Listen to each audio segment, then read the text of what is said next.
चाहता हूं कि तू शुद्ध हो जाए। अब परमेश्वर की ये प्लान, उसकी इच्छा है कि आप लोग शुद्ध हों, आप लोग हील हों।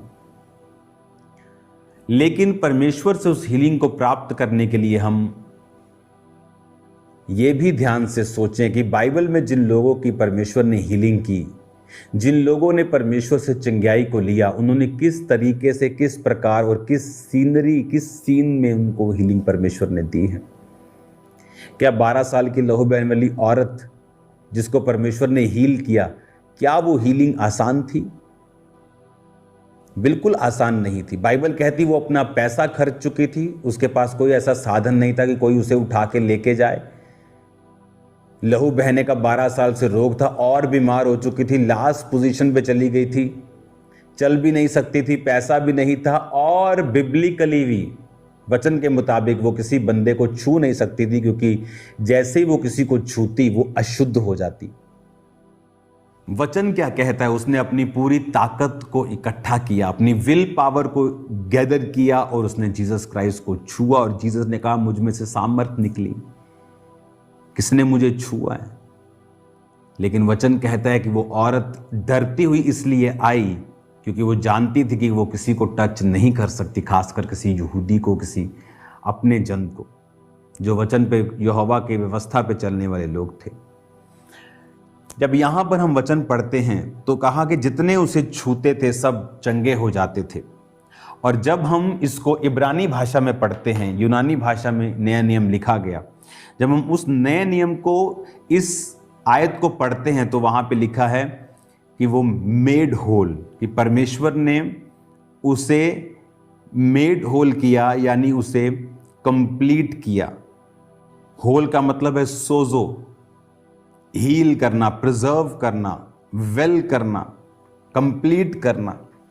सिर्फ, और ये शब्द जहां से लिए गए हैं, ये सोजो शब्द जहां से लिया गया है, इसका एक मतलब उद्धार भी होता है, कि जब परमेश्वर आपसे उद्धार की बात करता है, वो आपकी फिजिकल हीलिंग की भी बात करता है, आपकी फाइनेंशियल हीलिंग की भी बात करता है। यहां पर बाइबल कहती जितने उसे टच करते थे वो हील होते थे, वो डिलीवर होते थे। और परमेश्वर ने बाइबल में लिखा वो मेड होल, यानी परमेश्वर ने उनकी जिंदगी को कंप्लीट किया, उनकी इमोशनल हीलिंग को किया। जब एक व्यक्ति बीमार होता है तो बहुत सी इमोशनल ट्रबल्स उसको फेस करने पड़ते हैं, कई बार तानों के रूप में, कई बार डिसएडवांटेजेस के रूप में, कई बार उसे लगता है कि वो दुनिया पर बोझ है, एक इमोशनल ट्रॉमा के रूप में, इमोशनल डिस्टर्बेंस के रूप में, फाइनेंशियल ट्रबल के रूप में। जब बीमारी आती है तो वो सिर्फ शरीर में नहीं आती, वो उसके फाइनेंस को अफेक्ट करती है, उसकी इमोशनल लाइफ को, फैमिली लाइफ को, सोशल लाइफ को इफेक्ट करती है। और जीसस ने कहा दे वर मेड होल, यानी वो कंप्लीट कर दिए गए जितनों ने परमेश्वर को टच किया। हीलिंग एक ऐसा सब्जेक्ट है, अगर आप परमेश्वर से हीलिंग चाहते हैं, क्योंकि बाइबल कहती उसने कई बार हीलिंग प्रोसेस में आती है, तो यूसुफ की एक प्रोसेस में आई। परमेश्वर ने उसे अपने भाइयों के रिजेक्शन से उस सोशल हीलिंग को दिया, उसे इमोशनल हीलिंग को दिया, लेकिन वो टाइम लगा। उस हीलिंग को जब तक उसने नहीं पाया, वो परमेश्वर के वचनों पे खड़ा रहा। बाइबल कहती है जब वो सांकलों में, जंजीरों में बंधा हुआ था, तो परमेश्वर का वचन उसे कसौटी के ऊपर कसता रहा, वो परमेश्वर के वचन के ऊपर चलता रहा। और बाइबल कहती है इसीलिए परमेश्वर ने उसे डिलीवर किया, परमेश्वर ने उसे हील किया, क्योंकि उसने परमेश्वर के वचन पे रहना ही मुनासिब समझा कि मैं इसी वचन पे खड़ा रहूंगा। और परमेश्वर उसकी हीलिंग को बढ़ाता गया और उसकी हीलिंग प्रोसेस को लेके आता गया, और एक दिन पूरी तरह से उसे होल किया, उसे कंप्लीट किया। और वही इच्छा परमेश्वर की आपकी लाइफ में है। आज कौन लोग हैं जो अपनी लाइफ में हीलिंग को डिफिकल्ट पाते हैं, जो सेल्फ सेंटर्ड हैं, जिनकी लाइफ का मकसद सिर्फ उनकी हीलिंग है, जिनकी लाइफ का मकसद सिर्फ यही है, आओ मैं डायलिसिस के लिए जा रहा हूं, मेरा पैसा वेस्ट हो रहा है, मेरा टाइम वेस्ट हो रहा है। लेकिन उनका मकसद परमेश्वर की ग्लोरी नहीं है कि मैं जब हील हो जाऊंगा मैं टेस्टिमनी दूंगा, खुदावंद मैं तेरे लिए जीऊंगा, मुझे ये करना है, मुझे वो। वो सेल्फ सेंटर्ड में जी रहे हैं। सेल्फ उनका लाइफ का मकसद, हीलिंग का मकसद सिर्फ वो खुद हैं, उनकी लाइफ है, उनका कंफर्ट है। लेकिन बाइबल कहती है अगर तुम मेरे नाम से मेरे पिता से जो कुछ मांगेगा, मेरी महिमा के लिए मांगेगा, मेरा पिता तुझे देगा। कितने लोग हैं आपकी लाइफ में जिन्होंने आपके द्वारा हीलिंग को पाया है कि आपने परमेश्वर का वचन उन्हें बताया है और वो चर्च में आए? कितने लोग हैं ऐसे कि आपने लोगों को वचन दिया और वो चर्च में गए? ऐसे बहुत से लोग हैं जिनकी लाइफ की शुरुआत, जिन्हें मालूम भी नहीं था कि वो मिनिस्ट्री करने के लिए कॉल्ड हैं, लेकिन हीलिंग को देख के एक्साइटेड होते थे। लोगों को किराया दे के भेजा करते थे कि जाओ उस मीटिंग में हीलिंग होती, जाओ वहां तुम ठीक हो जाओगे। और एक दिन मालूम नहीं था कि उसी बंदे को ही परमेश्वर एक हीलिंग इवेंजलिस्ट के रूप में पूरी दुनिया में इस्तेमाल करता है, जो आज स्वर्ग में है। और इस तरह की हीलिंग, इस तरह की कैंसर हीलिंग, मुर्दों को जीवित करना उसकी मिनिस्ट्री में एक आम बात थी। लेकिन वो कब शुरू हुआ? जब वो 50-60 साल का था, तब उसकी मिनिस्ट्री हीलिंग की शुरुआत हुई थी। जब आप हीलिंग के लिए एक्साइटेड हैं, आप प्रेयर्स कर रहे हैं, आप स्पिरिचुअल अपने जो एटमॉस्फेयर है उसका ध्यान रख रहे हैं, उसको कवर कर रहे हैं, उसको गार्ड कर रहे हैं, क्योंकि स्पिरिट में जब आप शरीर के कामों को खत्म करते हुए बढ़ते हैं, कई बार सपने में आपकी हीलिंग होती है। सपने में परमेश्वर आपको विजिट करता है। मुझे सपनों में खुदावंद ने विजिट किया है। सपनों में मुझे मसा भी किया है, सपनों में मुझे हील भी किया है, सपनों में मुझे डिलीवर भी किया है। तीनों चीजें मेरे साथ हुई हैं। सपनों में एक बार शैतान ने भी मुझ पे अटैक किया है 2004 या 5 में, और उसके बाद मैं बीमार हुआ। सपने, ड्रीम्स, ये हमारे लिए बहुत डिफरेंट है। लोगों के लिए रात को सोना इसलिए कि सुबह उठकर काम पर जाना है और शरीर को रेस्ट देनी है। हमारी रात इसलिए है कि हमने वो वाली दुनिया जो खुदाबंद की उसके साथ कांटेक्ट बनाना, उससे बात करनी, उससे मैसेज देना। बाइबल कहती है परमेश्वर निंद्रा में पड़े हुए लोगों से बात करता है। लेकिन वो किस तरह से आपसे बात करेगा? अगर आपकी स्पिरिट सोने के टाइम आप सो मेनी रबिश थिंग्स आपने डिस्कस की हैं, सो मेनी, बहुत टीवी, पॉर्न फिल्में, गुस्सा, चालाकियां, चुस्तियां, चुगलियां, निंदाएं, प्रभु आपसे बात नहीं कर सकता। आपकी स्पिरिट ओपन नहीं है।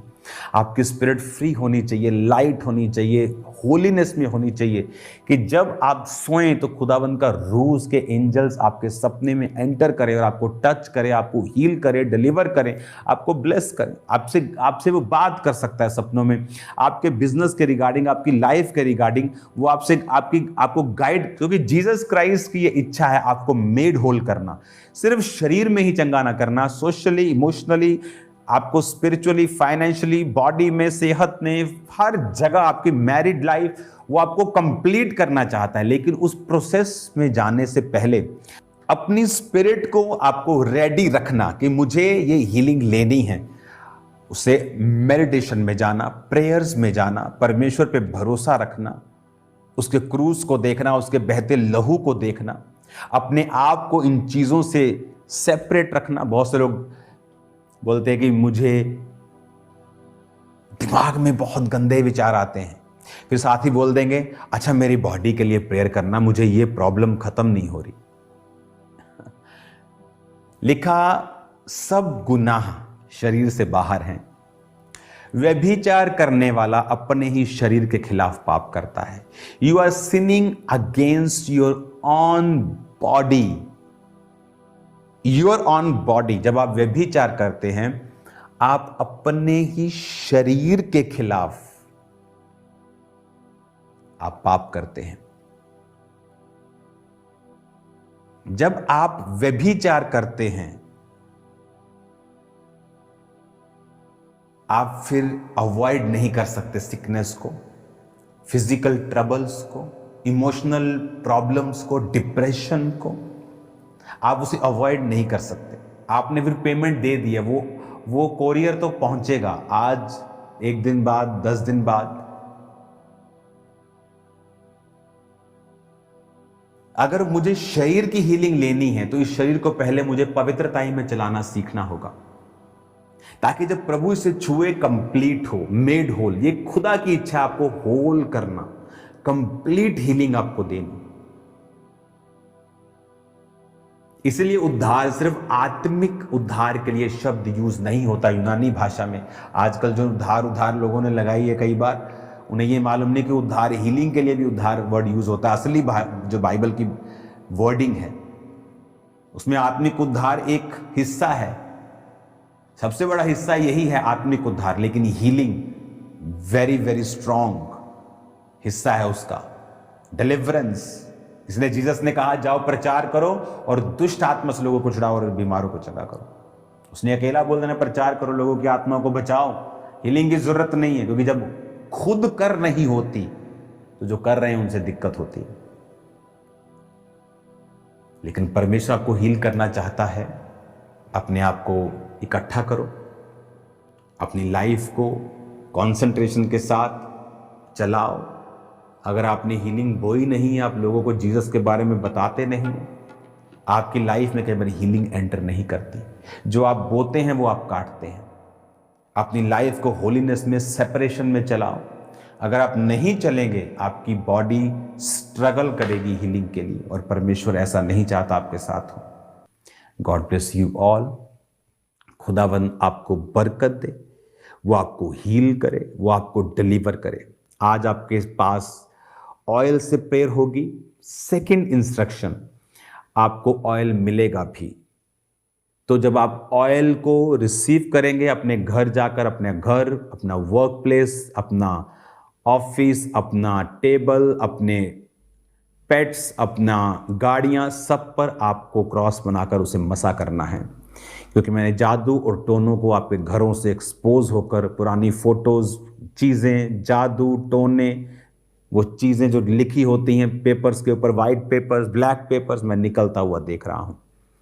आप ब्लेस हैं यीशु मसीह के नाम में, आप डिलीवर हैं यीशु मसीह के नाम में, आप सेम नहीं हैं यीशु मसीह के नाम में। मैं आपको ब्लेस्ड घोषित करता हूँ in Jesus name. Be healed and be delivered. यीशु मसीह के नाम में चंगे हो जाओ, आजाद हो जाओ और एक बड़ी गवाही के साथ वापस आओ। मैं तुम्हारे शरीरों को ब्लेस करता हूं, यीशु मसीह के नाम में से चंगा होने का हुक्म देता हूं इन जीसस नेम। आमीन, आमीन।